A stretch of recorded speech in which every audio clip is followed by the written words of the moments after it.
Assalamu alaikum fulbe wiyobe mbimi wimi e wimami odo Ousmane Diallo jeyato e bedenke bedi kange en kemno do video kalaw mijoji labadi di Muammar Gaddafi jogino ko fate Afrique video o non ko damgal français hala enen non battane me pular bele fulbe fof na pama ko hala ko woni dum non bismillahir rahmanir rahim. Il fallait donc l'éliminer avant. alay sago dartine gila e law walla mbasen kalfande Afrique ko dum woni ko saabi ha France, États-Unis, Grande-Bretagne et seelaɓe muɗumen mbaɗi campagne contre Muammar Gaddafi. Khalis Fonds monétaire africain ji Banque centrale africaine aya o habre transport dowlaji dentuɗo Afrique Muammar Gaddafi koko fewjuno fof ha feewi o dottuno koye hitande ujunnaji ɗiɗi e sappo e nayyi gam dannude banque centrale Fonds monétaire e gueɗe goɗɗe gam rimdinde Afrique caggal capanɗe joyyi hitande annama indépendance e haala mo ganduɗa ko jooɗo e jappere taw alamaki caggal ndaw tewtara e hitande ujunnaji ɗiɗi conférence unité africaine o heeɓi fartange wawde wadde fedde dental Afrique naaɓe duuɓi seeɗa caggal ɗum ɗon o ummini satellite Afrique naaɓe ene wonde Afribiya peeji ɗiɗi tentuɗi ɗi o waɗande dental ngal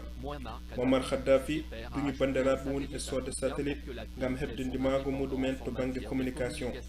omo paranno hakke temedde limtinde million dollar ko fate coggu satellite o ko gorko deppistoɗo taw limata beele hebde oɗo satellite o joƴƴini $3 million e dow tabal setti Moustapha Cissé konoɗo ambassadeur leydi Sénégal to Libye ko kanko wonno conseil spécial Abdou Diouf on wonno laaminoɗo Sénégal toppitiɗo ko fate arabagal islam ni wona hono hooreji leydi Libye fuɗɗori ko adi fof coggu satellite gadano keroriɗo Afrique tan e saraji muɗum berlaɗo e weeyo 20 décembre hitande ujunnaji ɗiɗi e jeeɗiɗi kañum woni bellugol gadanol e dendagal dartol leyɗel Afrique. Gaddafi feewni compagnie laaɗe diwaji Afriqiya Airways denowo yangarta hakkunde ɓuure laamorɗo Afrique e saraji muɗum compagnie o ene weeyanno laaɓi hakkunde Tripoli, Dakar, Abidjan, Caire e guure goɗɗe yimɓe ɓe ene kutortono laana Afriqiya ka gam faade Paris sabu aɗa wawno wadde Dakar, Tripoli, Paris duttuɗa taw joɓata capanɗe jeetato ujunnaje CFA walla €165 euro ɓeydi hen joɗennoɗo Sénégal naaɓe o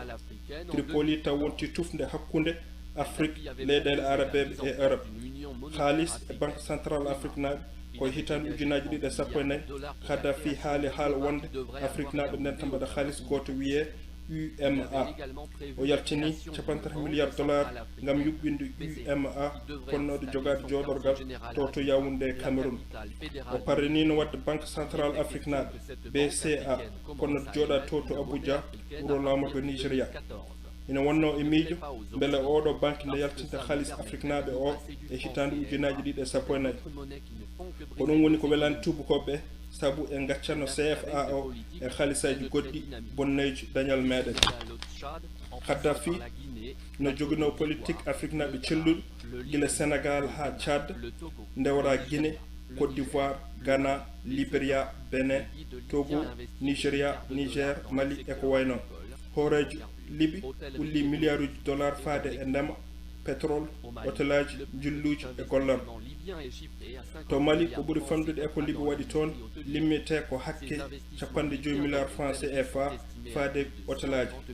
ɗeɗo balle libinaɓe ina yakora yettade $50 milliards francs CFA e wiide Oumar Bala Touré directeur général ko fate julluji $100 milliards goɗɗi paati koye ndema wonande Mali naaɓe Gaddafi ko kaɓantonoɗo Afrique naaɓe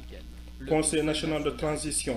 CNT Mali nanguiriɓe ko hono seɓɓitiɓe en e tubakoɓe mballi nde seɓɓitere fuɗɗi to Benghazi e natgol laaɓe diwoje leyɗele goɗɗe pelle diniyankoji pelle politique mbaɗi seppoje to Bamako Mali gam wallude Gaddafi ko tubakoɓe ñane muɗum ko hoorejo leydi Libye ulli milliarduji dollars faade e darnugol banque sahelo-sahalienne to Sénégal, Mali, Niger, Mauritanie, Tchad e ko way noon e cottugol compagnie ji tubakoɓe kewɗi gam ustude doole mabɓe e ngalu Afrique yeru hono Mobil Oil e groupe américain ExxonMobil taw wonti o Libya ndar ko ɓuri heewde Afrique bangi hirnaange o Guinée Conakry heɓri tele muɗum gadan ko Muammar Kadhafi o rokkiriɓe koye inde Libi faade bandu men Guinée Conakry naaɓe e hitande 1979 o holtini sembeji Guinée kadi o walliɓe kaɓiri teddude ɗum koye duuɓi limtinde haalisi o limaka gurnam Libi naaɓe e saha Kadhafi goo Libi wonno koye leyɗele ɓurɗe fanɗude ñamande maɓɓe wonno ko 3,3 temedere fof France ko 65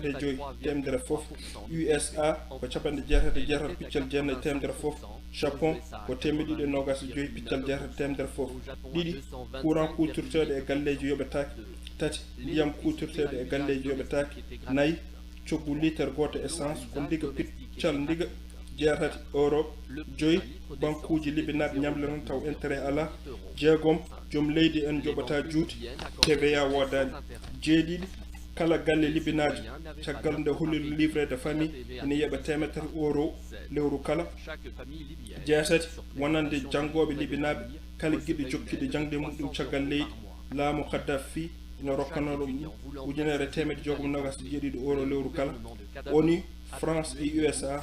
pelli Libi ngam hebde fandare mabɓe firtude dental leyɗele Afrique ko ɗum ɗo wonno miijo maɓɓe. Merci on jarama. Objectif principal, détruire la création des États-Unis d'Afrique.